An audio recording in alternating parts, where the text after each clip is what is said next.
kita akan mendengarkan firman Tuhan supaya kita betul-betul memahami apa itu hari Pentakosta. Hari yang sungguh menjadi berkat bagi orang-orang percaya.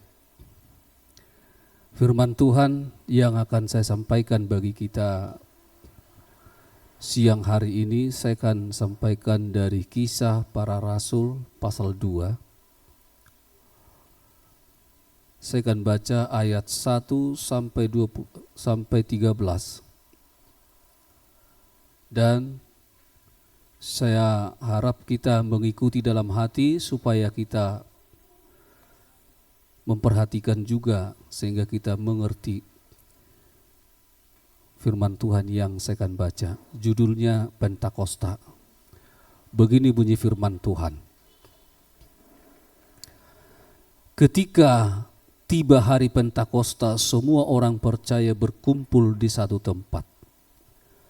Tiba-tiba turunlah dari langit suatu bunyi seperti tiupan angin keras yang memenuhi seluruh rumah di mana mereka duduk.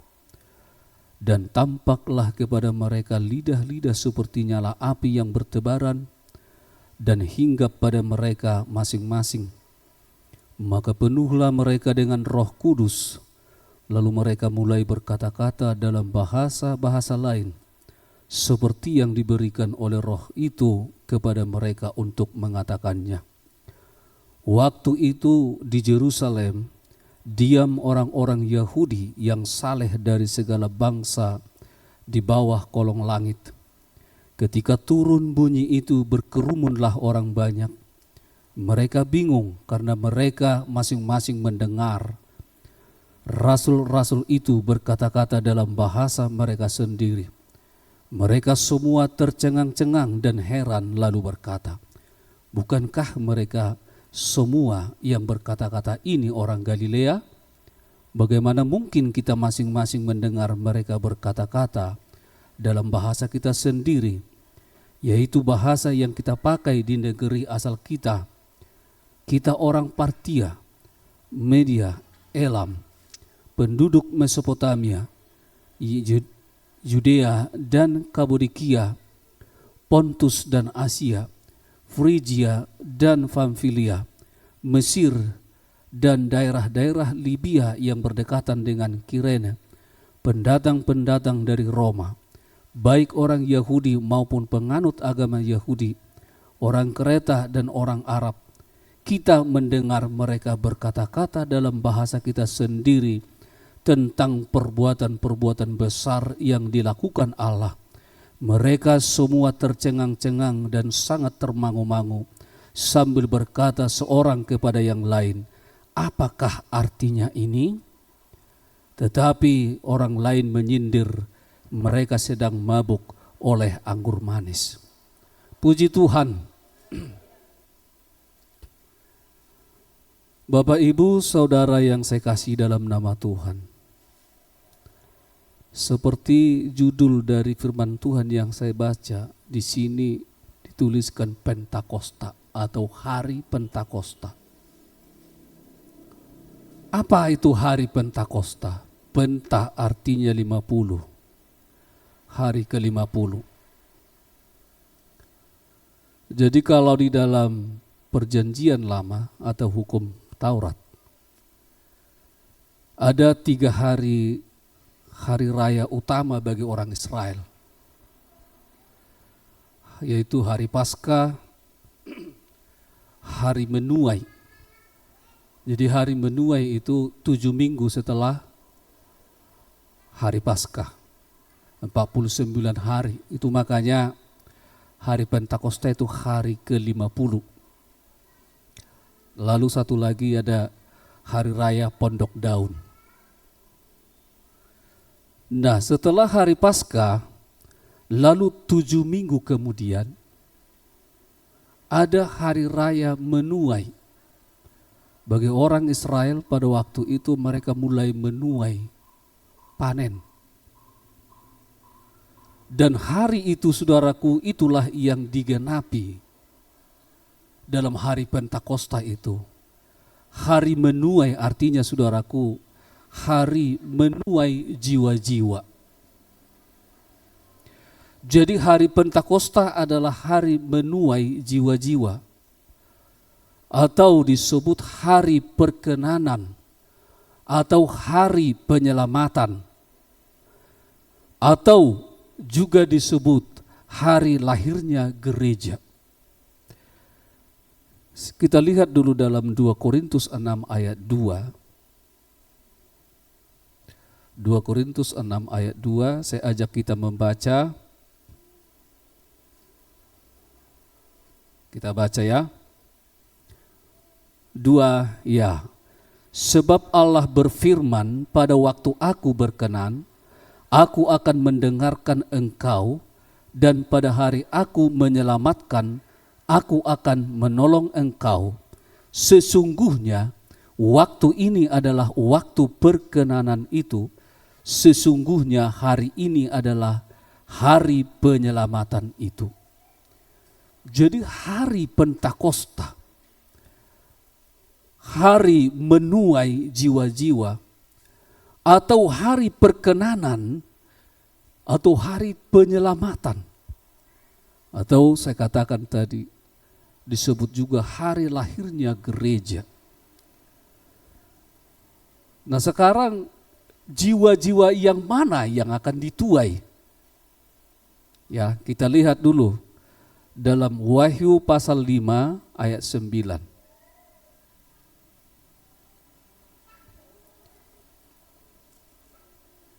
Kita baca ya. Wahyu 5 ayat 9 kita baca. 2 ya. Dan mereka menyanyikan suatu nyanyian baru, katanya. Engkau layak menerima gulungan kitab itu dan membuka meterai-meterainya. Karena engkau telah disembelih dan dengan darahmu engkau telah membeli mereka bagi Allah dari tiap-tiap suku dan bahasa dan kaum dan bangsa. Puji Tuhan. Kita lihat di sini saudaraku. Jadi jiwa-jiwa yang dituai itu saudaraku adalah jiwa-jiwa yang telah dibeli. Dikatakan di sini dengan darah anak domba Allah, darah Kristus Yesus yang telah tercurah di Kalvari. Dikatakan tadi saudaraku, engkau telah membeli mereka bagi Allah dari tiap-tiap suku dan bahasa dan kaum dan bangsa. Itu makanya saudaraku firman Tuhan pun, Alkitab yang sampai di tangan kita saudaraku, diterjemahkan kepada semua bahasa. Seperti kesaksian hamba Tuhan yang pernah kita dengar, Pendeta Daniel pernah saksikan. Ada terjemahan Alkitab ini sampai 4.000 bahasa di dunia ini. Diterjemahkan ke setiap bahasa. Bahasa Batak aja saudaraku ada beberapa, ada bahasa Toba, Karo, Simalungun dan sebagainya, belum suku-suku yang lain. Semua ada terjemahannya. Kenapa? Karena memang panggilan itu, penyelamatan itu adalah untuk semua bangsa, semua suku, kaum dan bahasa dikatakan. Dan panggilan itu dimengerti oleh semua yang mendengar. Sebab firman itu telah dinyatakan dengan bahasa yang dapat dimengerti oleh semua orang. Puji Tuhan. Itulah saudaraku hari Pentakosta, hari menuai. Nah kita lihat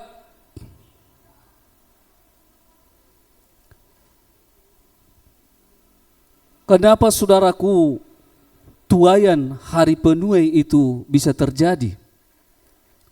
Kita akan lihat dulu dalam Kisah Para Rasul 2 ini,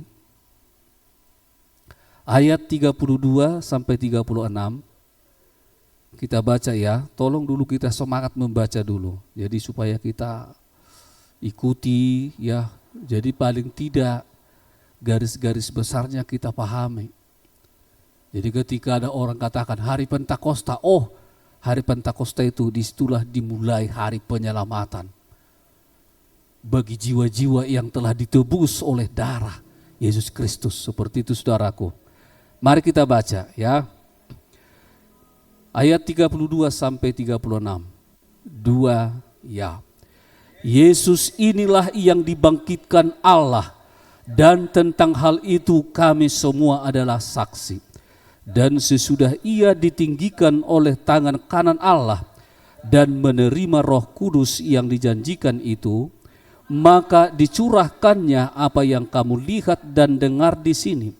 Sebab bukan Daud yang naik ke sorga, malahan Daud sendiri berkata, Tuhan telah berfirman kepada Tuanku, duduklah di sebelah kananku sampai kubuat musuh-musuhmu menjadi tumpuan kakimu. Jadi seluruh kaum Israel harus tahu dengan pasti bahwa Allah telah membuat Yesus yang kamu salibkan itu menjadi Tuhan dan Kristus. Ada beberapa di sini saudaraku yang kita perhatikan dulu ya. Ayat 33 tadi dikatakan sesudah ia ditinggikan oleh tangan kanan Allah dan menerima Roh Kudus yang dijanjikan itu, maka dicurahkannya apa yang kamu lihat dan dengar ini. Ini akan kita bahas dulu biar kita pahami ya. Lalu ada lagi di sini ayat 36. Jadi seluruh kaum Israel harus tahu dengan pasti bahwa Allah telah membuat Yesus yang kamu salibkan itu menjadi Tuhan dan Kristus. Menjadi Tuhan. Tuhan artinya saudaraku, Tuan dari segala Tuan atau Raja. Kristus artinya yang diurapi. Atau dalam bahasa Ibrani Mesias. Jadi Tuhan telah membuat Yesus itu yang disalibkan itu menjadi Raja dan Mesias. Ini dulu kita bahas supaya kita mengerti apa yang terjadi di sorga sehingga dicurahkannya kuasa itu ke bumi. Ini dulu yang kita bahas dulu Bapak Ibu Saudaraku. Di dalam Alkitab kita harus mengerti saudaraku, Yesus Kristus itu memiliki kodrat ganda. Maksudnya apa? Yang pertama, kita harus mengerti bahwa Yesus itu adalah Allah. Kita lihat dulu ayatnya, 2 ayat saja saudaraku ya. Dalam Yohanes pasal 1 ayat 1 sampai 3 kita baca dulu. Jadi di sini dijelaskan dengan begitu jelas Yesus itu siapa ya. Mari kita baca. 2 ya. Pada mulanya adalah firman. Firman itu bersama-sama dengan Allah dan firman itu adalah Allah. Ia pada mulanya bersama-sama dengan Allah. Segala sesuatu dijadikan oleh Dia dan tanpa Dia tidak ada suatu pun yang telah jadi dari segala yang telah dijadikan. Pada mulanya adalah firman. Firman itu sabda. Kalau dalam bahasa Yunani dikatakan logos, pikiran, perkataan. Pada mulanya adalah firman dan firman itu bersama-sama dengan Allah. Dan segala sesuatu dijadikan oleh firman itu. Jadi yang menciptakan segala sesuatu adalah Bapa dengan firman. Supaya lebih jelas kita lihat dulu 1 Yohanes 5 ayat 7. 1 Yohanes 5 ayat 7. Kita baca lagi.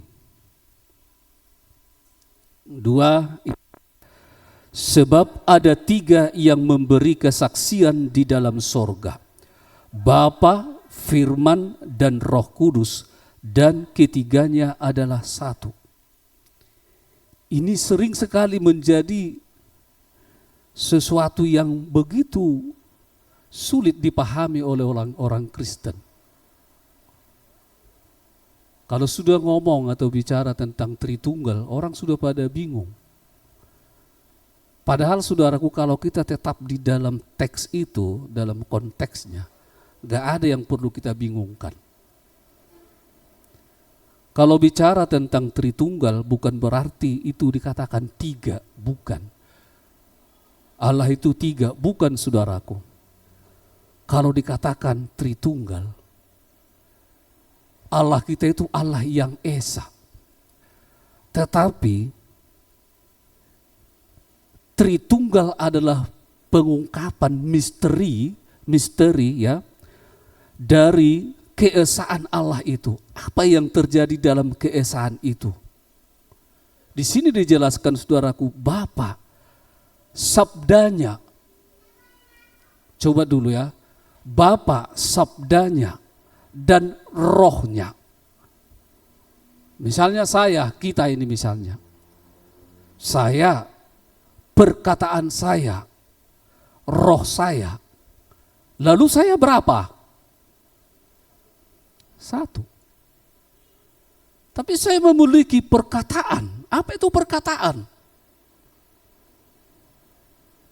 Segala pikiran, kehendak, perasaan saya itu tertuang dalam bahasa saya.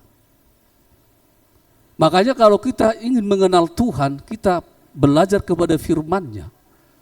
Sebab ketika kita membaca firman Tuhan, kita akan dapati pikiran Tuhan. Kita akan dapati kehendaknya, karakter Tuhan dan sebagainya. Dan Tuhan kita kenal dari firman-Nya.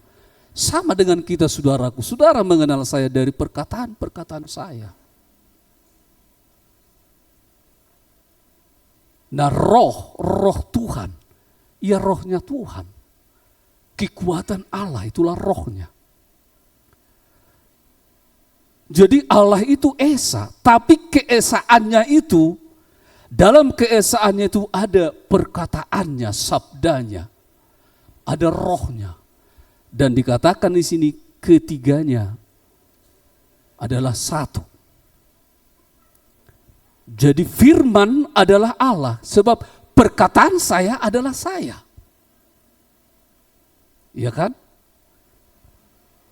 Perkataan saya itu siapa itu? Saya. Perkataan itu tidak bisa dilihat tetapi bisa didengar, bisa dipahami. Itu makanya firman itu juga disebut roh atau kebenaran. Firman adalah roh, firman adalah kebenaran. Ya. Nah, itulah Yesus. Pada mulanya adalah firman, dan Yesus itu adalah firman Allah, sabda Allah. Itu kodrat ilahi, kodrat Yesus yang pertama. Yang kedua saudaraku dikatakan firman itu telah menjadi manusia. Nah jadi firman itu telah menjadi manusia, memang benar-benar menjadi manusia. Itu makanya saya katakan tadi memiliki dua kodrat. Pertama dia Allah, dia ilahi. Dan yang kedua, dia benar-benar manusia. Sebab Allah dikatakan di dalam, kembali dulu kepada Yohanes 1 tadi ayat 14. Ayat 14 ya, kita baca. 2, ya. Firman itu telah menjadi manusia dan diam di antara kita. Dan kita telah melihat kemuliaannya, yaitu kemuliaan yang diberikan kepadanya sebagai anak tunggal Bapa, penuh kasih karunia dan kebenaran. Firman itu telah menjadi manusia. Coba dulu saudaraku, saya sudah pernah sampaikan ini. Ya, tolong diperhatikan. Contoh, misalnya Bapak Presiden Jokowi. menjadikan perkataannya menjadi kepres, menjadi hukum, ditulis menjadi hukum. Bisa enggak? Bisa. Perkataan itu bisa, saudaraku, dibuat menjadi aturan dan sebagainya.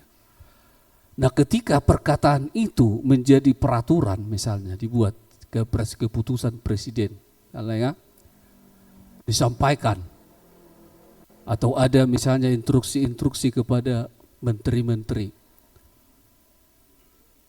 Nah, pertanyaannya, apakah perkataan Presiden Jokowi masih ada pada dia? Tetap ada pada dia, saudaraku. Ketika firman telah menjadi manusia, Tuhan sanggup buat itu, saudaraku. Dan untuk apa dibuat itu menjadi manusia? Supaya ada, melakukan kehendak Allah di bumi ini, menjadi penebus dosa, saudaraku. Dan firman itu telah menjadi manusia. Saya ajak dulu kita melihat di dalam Yohanes 8 ayat 42.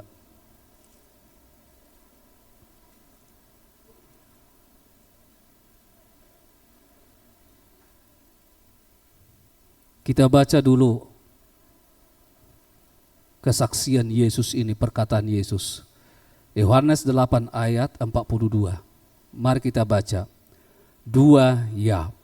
Kata Yesus kepada mereka, jikalau Allah adalah Bapamu, kamu akan mengasihi aku, sebab aku keluar dan datang dari Allah.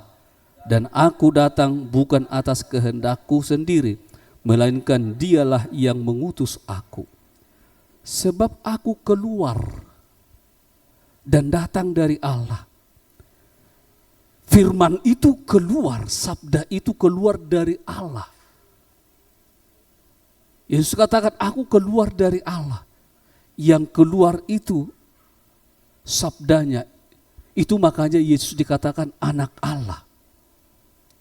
Nah, tubuhnya keluar dari mana? Dari rahim Maria. Ya, tubuhnya dari rahim Maria. Itu makanya dia disebut anak manusia. Yesus menyebut dirinya anak manusia. Itu makanya saya katakan tadi memiliki kodrat ganda. Yang pertama, dia adalah anak Allah. Dia adalah Allah.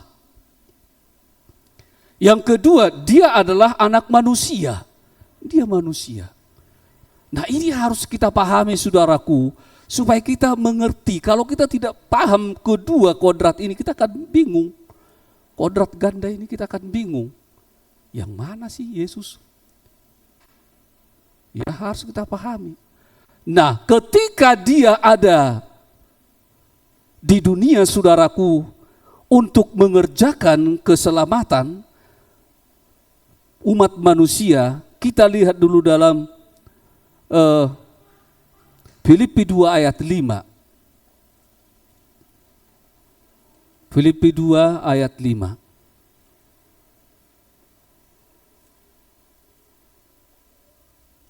Kita baca sampai ayat sampai ayat 11. Filipi 2 ayat 5 sampai 11. Kita baca ya. 2 ya. Hendaklah kamu dalam hidupmu bersama menaruh pikiran dan perasaan yang terdapat juga dalam Kristus Yesus, yang walaupun dalam rupa Allah tidak menganggap kesetaraan dengan Allah itu sebagai milik yang harus dipertahankan, melainkan telah mengosongkan dirinya sendiri dan mengambil rupa seorang hamba dan menjadi sama dengan manusia, dan dalam keadaan sebagai manusia ia telah merendahkan dirinya dan taat sampai mati, bahkan sampai mati di kayu salib. Itulah sebabnya Allah sangat meninggikan dia dan mengaruniakan kepadanya nama di atas segala nama, supaya dalam nama Yesus bertekuk lutut segala yang ada di langit dan yang ada di atas bumi dan yang ada di bawah bumi, dan segala lidah mengaku Yesus Kristus adalah Tuhan bagi kemuliaan Allah Bapa. Kita lihat di sini. Dia telah mengosongkan dirinya, mengambil rupa sebagai hamba. Taat, bahkan sampai mati di kayu salib. Itulah sebabnya, di sini dijelaskan saudaraku, maka Allah meninggikan dia. Jadi dia sebagai manusia, firman yang telah menjadi manusia itu, dia taat mengerjakan seluruh kehendak Allah. Dia taat, saudaraku. Dia rela menjadi hamba. Taat mati di kayu salib, artinya menjadi orang yang dianggap berdosa. Mati dengan terhina oleh karena dosa manusia. Oleh itulah, oleh ketaatan itu dalam melakukan kehendak Bapa, maka dikatakan di sini Allah meninggikan dia. Itulah sebabnya Allah sangat meninggikan dia dan mengaruniakan kepadanya nama di atas segala nama. Itulah saudaraku tadi di dalam Kisah Para Rasul itu, ya. Jadi seluruh Israel harus tahu dengan pasti bahwa Allah telah membuat Yesus yang kamu salibkan itu menjadi raja di atas segala raja dan menjadi Mesias, menjadi Kristus yang diurapi, artinya saudaraku. Jadi Allah menjadikan dia menjadi raja di atas segala raja. Dikatakan tadi supaya segala lutut bertelut, semua takluk kepadanya sebab dia raja segala raja. Nah itu artinya di sini tadi. Dan ayat 33 tadi, dan sesudah ia ditinggikan oleh tangan kanan Allah dan menerima Roh Kudus yang dijanjikan itu, maka dicurahkannya apa yang kamu lihat dan dengar di sini. Ini maksudnya apa, saudaraku? Mari kita lihat dalam Mazmur 110.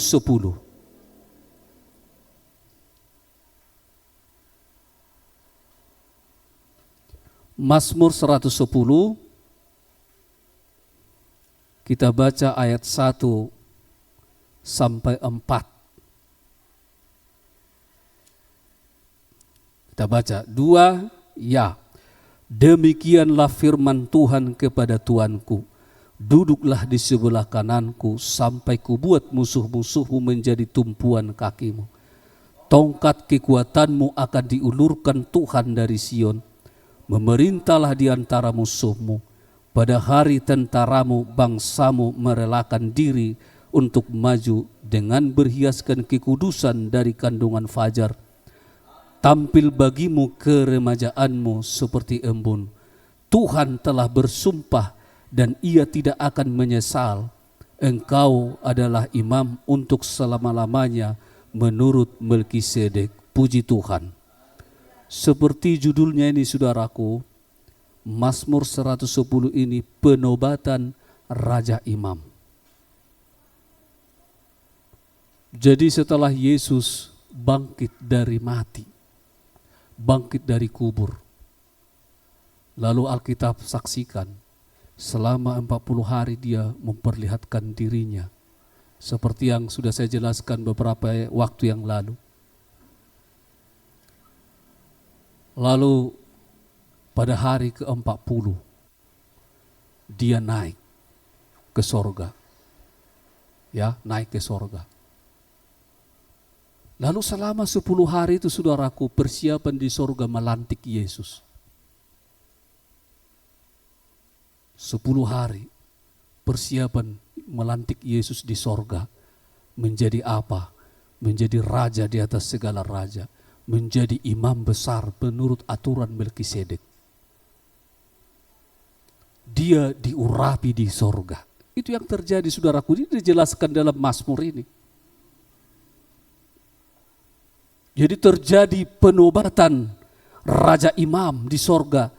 Hari Pentakosta itu di sorga, saudaraku. Itu tadi dikatakan sesudah ia ditinggikan oleh tangan kanan Allah. Ditinggikan artinya diurapi. dinobatkan menjadi imam besar dan menjadi Tuhan atau Raja di atas segala raja. Nah, Alkitab menjelaskan saudaraku, kalau seorang yang diurapi terjadi seperti ini saudaraku. Mazmur 133. Mari kita lihat ayat 1 sampai 3. Mazmur 133 ayat 1 sampai 3. Kita baca ya. Nyanyian ziarah Daud. 2 ya, sungguh alangkah baiknya dan indahnya apabila saudara-saudara diam bersama dengan rukun, seperti minyak yang baik di atas kepala meleleh ke janggut, yang meleleh ke janggut Harun dan ke leher jubahnya, seperti embun gunung Hermon yang turun ke atas gunung-gunung Sion, sebab kesanalah Tuhan memerintahkan berkat kehidupan untuk selama-lamanya. Puji Tuhan. Dikatakan di sini saudaraku, apabila seorang diurapi, maka minyak itu akan mengalir dari kepala sampai ke jubahnya. Kristus yang adalah kepala diurapi di sorga. Pengurapan itu mengalir hingga kepada tubuhnya. Itulah jemaat Tuhan. Itulah saudaraku yang terjadi hari Pentakosta. Ya, terjadi saudaraku di sorga penobatan Raja Imam. Maka dikatakan dicurahkannya, artinya minyak pengurapan yang dari kepala gereja itu mengalir ke tubuhnya. Itulah jemaat Tuhan. Lalu terjadilah saudaraku seperti yang terjadi hari Pentakosta tadi saya baca. Ada bahasa-bahasa penginjilan. Bahasa yang dapat dimengerti. Kalau kita lihat saudaraku dalam Menara Babel, mereka tadinya yang mengerti bahasa mereka menjadi tidak mengerti, sehingga mereka terpencar kemana-mana. Kebalikannya bahasa Pentakosta, bahasa penginjilan, berkumpul waktu itu saudaraku dari segala kolong langit dikatakan ke Yerusalem. Untuk apa berkumpul? Hari raya Pentakosta menuai tadi. Tetapi pada waktu itu sudah terbagi dua orang Israel. Sebagian sudah percaya kepada Yesus, sebagian masih eksis kepada hukum Taurat. Tetapi mereka sama-sama berkumpul di Yerusalem. Nah, terdengarlah bunyi angin, tiupan angin yang maha dahsyat, sampai menggemparkan kota itu saudaraku. Apa yang terjadi? Jadi suara yang terdengar itu bukan suara doa yang begitu keras, bukan saudaraku. Tapi ada tiupan angin, sebab dari surga tercurah. Segala kepenuhan Allah itu tercurah dari surga. Sebab Yesus Kristus telah dinobatkan di sorga, saudaraku. Dinobatkan di sorga. Dan tubuhnya pun meleleh minyak itu sampai ke tubuhnya. Itu yang dinikmati oleh orang-orang percaya pada waktu itu. Sehingga penduduk Yerusalem heran, suara apa itu? Mereka datang saudaraku. Kalau kita lihat tadi mungkin, kalau terpecah-pecah lagi bahasa itu saudaraku ya, ada penduduk Mesopotamia, nggak mungkin satu bahasa di situ saudaraku. Kalaupun misalnya bahasa Aram, pasti ada Aram ini. Sedangkan bahasa Batak aja ada beberapa kan. Jadi kalau saya lihat mungkin sampai 50 atau 100 bahasa waktu itu, ya bisa mereka mengerti apa yang dikatakan oleh para rasul itu. Dan yang diperkatakan adalah pekerjaan-pekerjaan Tuhan yang ajaib, membuat mereka menjadi percaya. Bahasa penginjilan bukan bahasa yang tak dimengerti, tetapi bahasa yang dapat dimengerti. Itu tadi saudaraku kita lihat.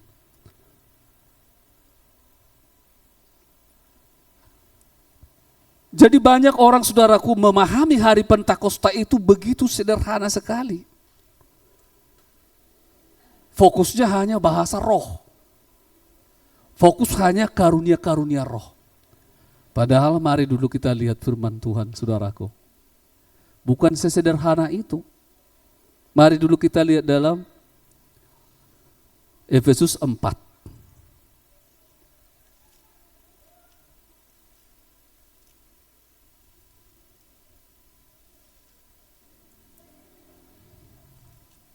Saya ajak kita membaca Efesus 4 ayat 9 dan 10. Mari kita baca. 2, ya.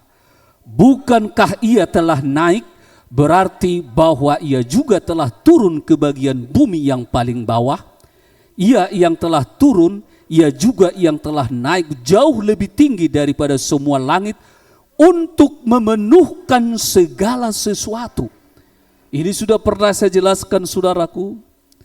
Dia yang naik ke tempat maha tinggi itu, dia juga telah turun ke bagian bawah, ke lembah maut. Dia telah turun untuk menyelesaikan segala perkara dosa. Lalu dia naik, saudaraku, dikatakan untuk memenuhkan segala sesuatu. Memenuhkan segala sesuatu maksudnya apa, saudaraku? Untuk memulihkan segala sesuatu. Segala sesuatu yang telah dirusak oleh kuasa dosa akan dipulihkan kembali menjadi baik dan sangat baik sebagaimana Allah menciptakannya. Pada awal penciptaan itu, saudaraku, itu maksudnya. Jadi memenuhkan segala sesuatu. Bukan hanya karunia-karunia roh. Jadi artinya, saudaraku, perkara dosa Tuhan telah selesaikan. Maka dia naik ke surga menjadi imam besar, Yesus Kristus. Dan dia mencurahkan segala kepenuhan Allah. Tak ada lagi penghalang. Sebab perkara dosa telah selesai. Maka jikalau kita percaya menerima Yesus menjadi Tuhan dan Juru Selamat kita, dan kita hidup taat, maka segala kepenuhan Allah itu akan dipenuhkan bagi kita. Haleluya. Jadi bagaimana supaya kita menerima kepenuhan Allah? Hanya satu cara, taat. Taat, saudaraku. Ya. Jadi itu namanya hari Pentakosta. Yesus Kristus telah dilantik menjadi imam besar, menjadi Tuhan dan yang diurapi. Lalu dia mencurahkan segala kepenuhan Allah itu bagi orang percaya. Nah, itulah yang terjadi, saudaraku. Hari Pentakosta itu makanya dikatakan hari Pentakosta adalah hari menuai jiwa-jiwa. Dan kita lihat apa yang terjadi, saudaraku. Pada saat itu Petrus berkhotbah, 3.000 jiwa dituai. Sebab mereka mengerti apa yang disampaikan oleh Petrus itu. Bahasa penginjilan. Dan mulai saat itu terus kepenuhan Allah itu akan memenuhi orang-orang percaya. Bukan hanya karunia-karunia. Segala kepenuhan Allah, saudaraku. Kita akan lihat dulu gambarannya. Seperti apa kasih karunia Allah. Digambarkan, saudaraku, bagaikan sungai yang mengalir. Kita lihat dulu dalam Yehezkiel pasal 47. Bagaikan sungai yang mengalir, saudaraku.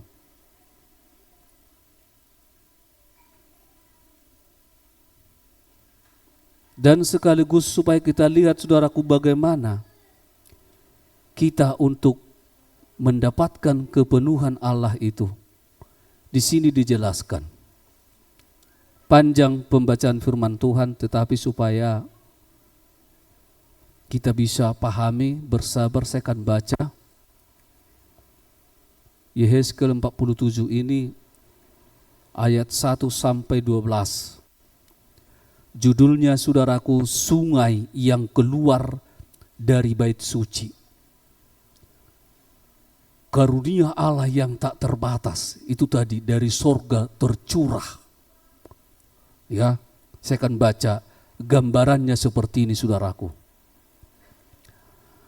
Kemudian ia membawa aku kembali ke pintu bait suci, dan sungguh ada air keluar dari bawah ambang pintu bait suci itu dan mengalir menuju ke timur, sebab bait suci juga menghadap ke timur.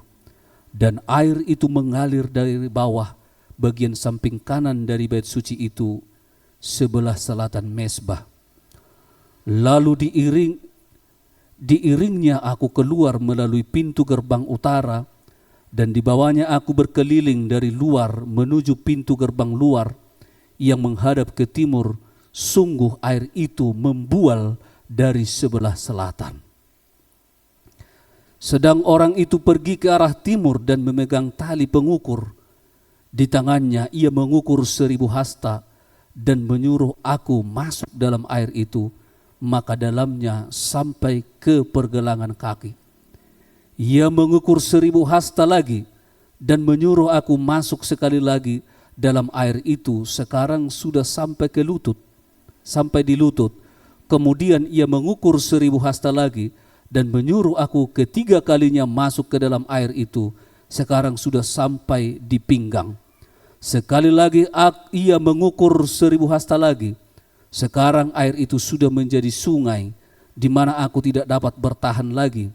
Sebab air itu, saya ulangi, aku tidak dapat berjalan lagi, sebab air itu sudah meninggi, sehingga orang dapat berenang, suatu sungai yang tidak dapat diseberangi lagi. Nanti akan saya lanjutkan lagi.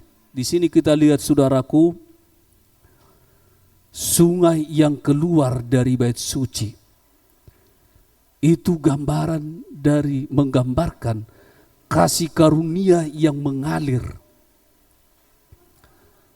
Sorga terbuka, saudaraku, mengalir kasih karunia Allah. Kasih karunia Allah yang tidak terbatas. Coba nanti kembali ke sini lagi ya. Kita lihat Yohanes seperti ini, saudaraku. Yohanes 1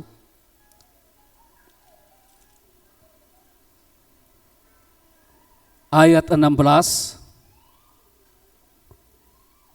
seperti ini. Karena dari kepenuhannya kita semua telah menerima kasih karunia demi kasih karunia. Sebab hukum Taurat diberikan oleh Musa, tetapi kasih karunia dan kebenaran datang oleh Yesus Kristus. Kita lihat, karena dari kepenuhan Kristus kita semua telah menerima kasih karunia demi kasih karunia. Artinya, saudaraku, dari sumber yang tidak terbatas, ya, dicurahkannya kasih karunia itu bagaikan air sungai yang mengalir dari bait suci. Nah, kita lihat, saudaraku, lalu bagaimana menerimanya supaya kita dipenuhi? Tadi dijelaskan, masuklah. Lalu dikatakan dia masuk 1000 hasta. Masuk artinya taatlah, percayalah dan taatlah kepada firman itu.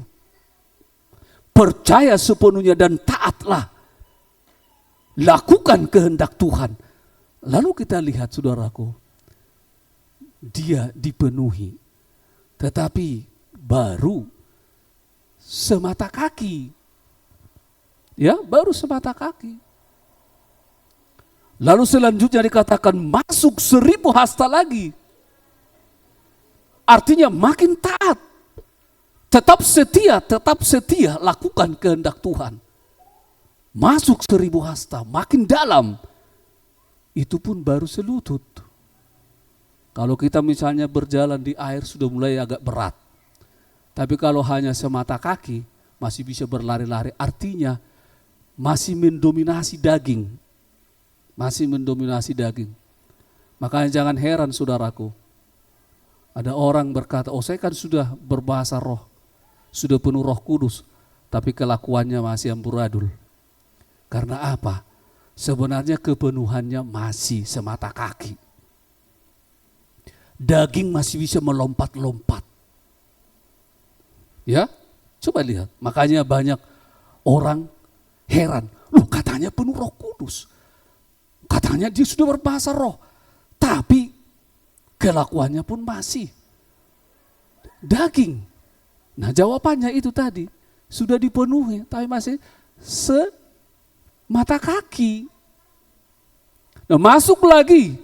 Baru selutut tadi, udah makin berat. Udah mulai ada bisa menahan diri. Ya, amarah sudah mulai berkurang.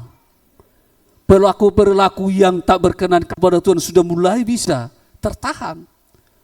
Nah, dikatakan lagi masuk 1000 hasta lagi, makin taat lagi dikatakan. Masuk lebih dalam lagi dalam hadirat Tuhan. Sepinggang, makin berat saudaraku, makin berat. Lalu dikatakan masuk lagi 1000 hasta lagi. Air sudah memenuhi. Ya, maka dia bukan lagi. Maka Paulus katakan, namun aku hidup bukan aku lagi yang hidup, tapi Kristus yang ada di dalam aku. Itulah yang betul-betul penuh dikatakan tadi saudaraku. Penuh, sudah air itu yang menguasai dia. Jadi tak gampang saudaraku kalau sudah sedikit dia dapat karunia roh sudah langsung merasa sudah sepenuh. Sudah seolah-olah hidupnya sudah sepenuhnya dikuasai oleh Tuhan. Padahal perilakunya masih banyak sandungan. Karena apa? Belum paham sampai ke ini saudaraku. Belum paham, banyak orang tak paham. Kita lihat ya. Jadi mengalir. Bagaimana cara menerima tadi jelas. Taat, setia, dan percaya. Apa yang dikatakan firman lakukan, belajar lakukan. Maka makin masuk, makin dalam hadirat Tuhan itu saudaraku. Nah, kita lihat lanjutannya, dahsyatnya pekerjaan kasih karunia Tuhan itu saudaraku. Saya akan lanjutkan firman tadi. Ayat 6-12. Kita lihat begitu dahsyatnya kasih karunia itu. Karunia yang dicurahkan dari Yesus yang adalah imam besar itu tadi. Yang telah dilantik di sorga. Saya akan baca lagi. Lalu ia berkata kepadaku, sudahkah engkau lihat hai anak manusia? Kemudian ia membawa aku kembali menyusur tepi sungai. Dalam perjalanan pulang sungguh, sepanjang tepi sungai itu ada amat banyak pohon. Di sebelah sini dan di sebelah sana. Ia berkata kepadaku, sungai ini mengalir menuju wilayah timur dan menurun ke Araba Yordan dan bermuara di Laut Asin. Air yang mengandung banyak garam dan air itu menjadi tawar. Sehingga kemana saja sungai itu mengalir, segala makhluk hidup yang berkeriapan di sana akan hidup. Ikan-ikan akan menjadi sangat banyak, sebab kemana saja air itu sampai, air laut di situ menjadi tawar, dan kemana saja sungai itu mengalir, semuanya di sana hidup. Maka penangkap-penangkap ikan penuh sepanjang tepinya, mulai dari En-Gedi sampai En-Eglaim. Daerah itu menjadi penjemuran pukat, dan di sungai itu ada berjenis-jenis ikan, seperti ikan-ikan di laut besar sangat banyak. Tetapi rawa-rawanya dan paya-payanya tidak menjadi tawar, itu menjadi tempat mengambil garam. Pada kedua tepi sungai itu tumbuh bermacam-macam pohon buah-buahan yang daunnya tidak layu dan buahnya tidak habis-habis. Tiap bulan ada lagi buahnya yang baru. Setiap pohon-pohon, sebab pohon-pohon itu mendapat air dari tempat kudus itu. Buahnya menjadi makanan dan daunnya menjadi obat. Puji Tuhan. Betapa dahsyat saudaraku, bahwa karunia Tuhan itu mengalir bagaikan sungai, dan semua yang dilewatinya dikatakan terjadi kehidupan. Itu yang terjadi saudaraku. Itulah yang telah dicurahkan dari sorga hari Pentakosta itu. Itu makanya dikatakan tadi hari Pentakosta adalah hari menuai, hari penyelamatan, hari lahirnya gereja. Haleluya. Nah, itulah yang telah terjadi. Nah, ini yang harus kita kita miliki, ya, kita sambut dengan hati yang taat. Seperti tadi dikatakan, masuk dan masuk lagi, taat dan taat lagi, dan semakin taat sampai betul-betul kepenuhan Allah memenuhkan kita. Dalam Efesus 3 seperti ini saudaraku dikatakan. Kita lihat Efesus pasal 3.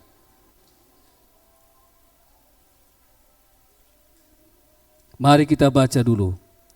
Efesus 3 ayat 18 dan 19. Kita perhatikan kalimat ini saudaraku. Jadi bukan hanya karunia roh tapi seluruh kepenuhan Allah. Kita lihat Efesus 3 ayat 18 dan 19. 2 ya. Aku berdoa supaya kamu bersama-sama dengan segala orang kudus dapat memahami betapa lebarnya dan panjangnya dan tingginya dan dalamnya kasih Kristus, dan dapat mengenal kasih itu sekalipun ia melampaui segala pengetahuan. Aku berdoa supaya kamu dipenuhi di dalam seluruh kepenuhan Allah. Puji Tuhan. Betapa lebarnya, panjangnya, tingginya dan dalamnya kasih Allah, dan mengenal kasih itu sekalipun melampaui segala pengetahuan, dan kiranya kita dipenuhi di dalam seluruh kepenuhan Allah. Jadi hari Pentakosta saudaraku bukan sesederhana yang sering dipahami orang, tetapi hari Pentakosta terbuka sorga dan tercurah kasih karunia Allah yang tak terbatas ke bumi ini. Maka ada kehidupan bagi mereka yang menerima kasih karunia Tuhan itu. Ya. Lalu pertanyaannya tadi kembali, bagaimana menerima kepenuhan itu? Taat. Amin. Taat. Taat saudaraku. Terus taat. Maka semakin kita dipenuhi. Jadi tidak ada penuh Roh Kudus instan. Langsung penuh, gak ada instan. Tapi menerima karunia-karunia itu ada. Banyak karunia-karunia saudaraku. Ada banyak sekali. Nah itu akan diperlengkapi bagi kita. Minggu depan atau kapan nanti akan saya jelaskan, masuk kita ke karunia-karunia roh. Tetapi supaya kita paham ya, tolong dulu kita, supaya kita mengerti hari Pentakosta itu apa. Jadi hari Pentakosta adalah hari Yesus Kristus dilantik di sorga, menjadi Tuhan atau menjadi Raja di atas segala raja, dan imam menurut aturan Melkisedek, dan dia yang diurapi, mencurahkan segala kepenuhan Allah, sebab dia telah menyelesaikan segala perkara dosa. Amin. Ajaib saudaraku. Ini itu harus kita pahami. Jadi jangan lagi kita dengan pemahaman yang sempit, ya. Jangan pemahaman yang sempit. Harus betul-betul sesuai firman Tuhan. Haleluya. Amin.